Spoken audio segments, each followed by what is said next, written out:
안녕하세요. 광화문 금융라입니다. 오늘 영상의 진행 순서는 한 주 동안의 주요 지수와 ETF의 성과를 먼저 확인해 볼 거고요. 최근에 주식시장 분위기가 참 안 좋잖아요. 그런데 이렇게 주식시장 분위기가 안 좋은 와중에도 10% 넘는 주가 상승을 보인 그런 ETF가 있었거든요. 그래서 이 ETF의 주가가 상승한 배경과 이 ETF에 투자를 하는 투자 아이디어를 확인해 볼 거예요. 우선 한 주 동안의 주요 지수의 성과를 보면 S&P 500은 5.68%, 나스닥 100은 7.51%, 다우 지수는 4.58% 하락을 했는데요. 그리고 S&P 500에 포함되는 기업 가운데 성장주로 분류되는 기업에 투자하는 S&P 500 성장형 ETF는 7.15% 하락을 했고요. 그리고 S&P 500 지수에 포함되는 기업 가운데 가치주로 분류되는 기업에 투자를 하는 S&P 500 가치주 ETF는 4.16% 하락을 했습니다. 보시면 시장 전반적으로 하락세를 보였는데 그 중에서도 성장주의 하락폭이 더 컸다. 이렇게 정리를 해볼 수 있을 것 같고요. 지난 한 주 동안의 하락폭이 얼마나 컸는지 좀 더 자세히 확인해 보면 S&P 500 지수는 2020년 9월 이후로, 나스닥 지수는 2020년 3월 이후로 가장 큰 폭으로 하락한 수치였어요. 특히 나스닥 지수는 좀 더 범위를 넓혀서 최근 14거래일간의 성과로 보면 2008년 이후로 가장 큰 폭으로 하락한 그런 수치였으니까 투자자들이 많이 동요할 수밖에 없는 그런 상황이었습니다. 다른 측면에서 섹터별 성과로 보면 사실 이렇게 모든 섹터 전반에 걸쳐서 하락하는 경우는 흔치가 않거든요. 한 주 동안에 상승했던 섹터가 하나도 없이 모든 섹터가 하락을 했고요.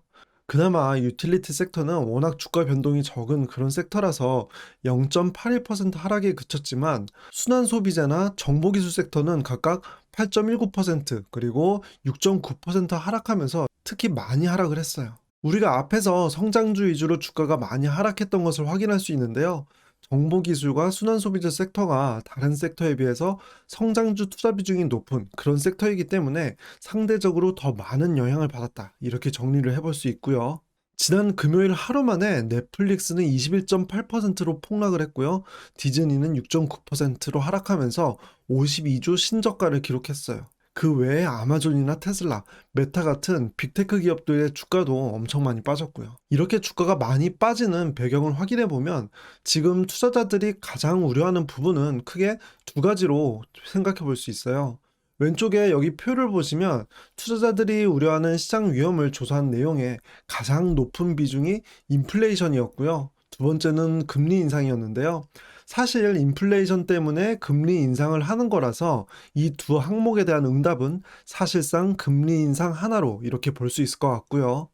그리고 코로나 팬데믹 위기로 경기 부양을 하기 위해서 돈을 엄청 많이 풀었던 것 때문에 지금 주식시장 전반에 거품이 많이 껴있는 거 아니냐, 이런 우려도 있는 것을 확인할 수가 있습니다.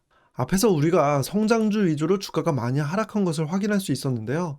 여기 기사를 보시면 금리 인상은 성장주에 더 큰 영향을 주게 됩니다. 그 이유는 성장주는 지금 버는 돈보다 미래에 돈을 많이 벌 것에 대한 기대감이 주가에 녹아 있거든요. 그런데 이렇게 금리를 인상하게 되면 미래의 돈보다 현재의 돈이 더 중요해져요. 아주 간단한 예로 금리가 1%에서 10%로 올라가면 지금 1억 원을 갖고 있을 때 1년 후 이자가 훨씬 커지게 되잖아요. 그렇기 때문에 지금 현재 돈을 갖고 있는 게 더 중요해지는 거고요. 반대로 미래의 돈은 상대적으로 가치가 낮아지는 거예요. 그래서 이렇게 금리 인상은 성장주에 더 큰 영향을 주게 되는 거고요. 두 번째로 최근에 저금리 상황에서 주가가 많이 올랐는데 특히 2000년 이후로 기술주의 가치평가 수준이 가장 높은 수준이다. 이거에 대한 우려도 주가 하락을 이끌고 있어요. 그런데 여러분들도 느끼셨겠지만 불과 얼마 전까지만 해도 좋았던 주식시장의 분위기가 한순간에 이렇게 바뀌곤 하잖아요.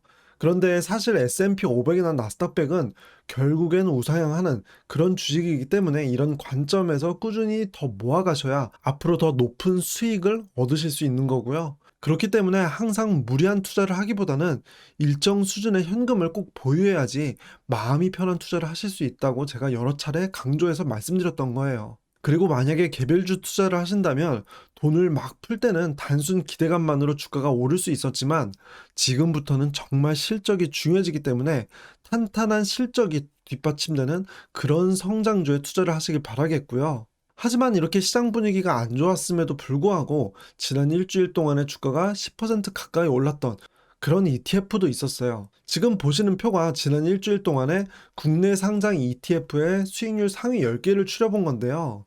보시면 지금 빨간색으로 표시한 부분들이 전부 인버스 ETF의 수익률이에요. 코스피 200 지수가 하락할 때 수익률을 2배 얻을 수 있는 흔히 곧버스라고 하죠. 이런 ETF들의 수익률이 상위권을 차지했고요. 그 외에는 팔라듐이나 은, 탄소 배출권 ETF가 차지를 했어요. 탄소 배출권 ETF는 제가 처음에 상장을 할 때 앞으로 탄소 배출권의 가격이 오를 가능성이 있다고 설명을 드렸고요. 상장한 지 불과 4개월 만에 주가가 30% 넘게 상승을 했고 지난주에도 5% 가까이 이렇게 상승을 했습니다. 그런데 지난주에 가장 높은 상승을 보인 팔라듐 ETF 같은 경우는 생소하신 분들이 많을 것 같아요.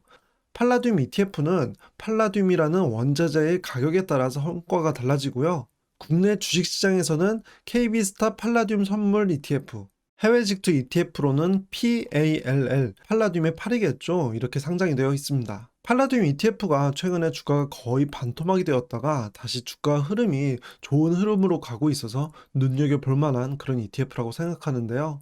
우선 팔라듐은 3대 귀금속 중에 하나예요. 3대 귀금속은 금, 팔라듐, 백금 이렇게 보통 3개를 말하고요. 그런데 투자 관점에서는 귀금속의 개념보다는 산업재로 접근하시는 것이 맞아요.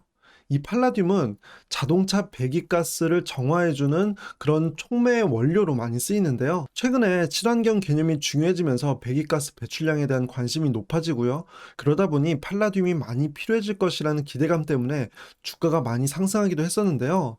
그러다가 작년 연말까지 이렇게 KB스타 팔라듐 ETF 기준으로 주가가 46.33%나 하락을 했습니다. 이렇게 주가가 많이 하락한 배경을 보면 지금 보시는 표가 미국 자동차 재고량인데요. 지금 미국 자동차 재고량은 거의 30년 만에 역대 최저 수준이거든요. 현재 차량용 반도체 공급이 부족한 상황이라서 자동차를 잘 만들지 못하고 있는 이런 상황이고요. 이렇게 자동차를 잘 만들지 못하니까 팔라듐에 대한 수요도 감소할 수밖에 없겠죠. 그런데 팔라듐 수요의 85% 정도가 이렇게 자동차에 쓰이기 때문에 자동차 산업에서 팔라듐에 대한 수요가 줄어들면서 팔라듐 가격이 많이 하락한 큰 원인으로 작용을 했어요. 그런데 올해 들어서 팔라듐 가격이 반등을 하고 있는데 그 이유는 미국에서 러시아에 대해 여러 가지 경제적 제재를 가할 그런 분위기가 형성이 되고 있기 때문인데요. 지금 기사에서 보시는 것처럼 러시아가 병력 10만 군을 우크라이나 국경 3면에 포위를 했거든요. 전쟁을 일으킬 수 있다 이거죠. 그런데 이걸 미국이 막으면서 러시아한테 너네 우크라이나 공격하면 여러 가지 경제적 제재를 가할 거야. 이렇게 말하고 있는 상황이에요. 그런데 팔라듐은 러시아에서 42%의 생산이 되고 있거든요. 만약 실제로 미국이 러시아에 경제적 제재를 가하면 팔라듐 공급이 크게 줄어들 수 있기 때문에 공급이 줄어들면 가격이 상승할 수 있는 거고요. 그리고 자동차 반도체 공급 부족 현상이 결국 해결이 되어서 재고 수준이 원래 수준으로 어느 정도 회복이 되면 다시 팔라듐 수요는 크게 늘어날 거고요.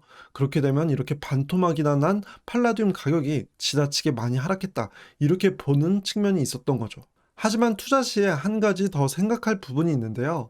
팔라듐은 앞에서 제가 말씀드렸던 것처럼 배기가스 정화 장치에 쓰이기 때문에 전기차에는 쓰이지가 않거든요. 그런데 미국이나 유럽, 중국 같은 선진국은 전기차가 가솔린, 디젤 차량보다 더 많이 팔리는 추세라서 앞으로 팔라듐 수요가 줄어드니까 투자하기 위험한 거 아니냐 이렇게 생각하실 수도 있어요. 그런데 여기 나와 있는 표처럼 사실 가솔린, 디젤 차량은 2038년쯤에 정점을 찍을 것으로 예상이 되거든요.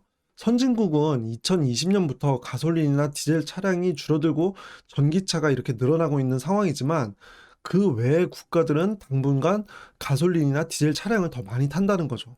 그래서 글로벌 전체로 봤을 땐 2038년, 그러니까 15년 정도 지난 후에야 가솔린, 디젤 차량이 정점을 찍는다는 거고요. 그래서 장기적으로 대부분의 차량이 전기차로 대체되는 것은 거의 확정된 미래이지만 단기 저평가의 관점에서는 유효한 투자가 될 수 있다. 이렇게 정리를 해볼 수 있겠습니다. 오늘 제 영상이 맘 편한 개미님들께 행운을 가져다 드릴 수 있길 바라고요. 영상 끝까지 시청해 주셔서 감사합니다.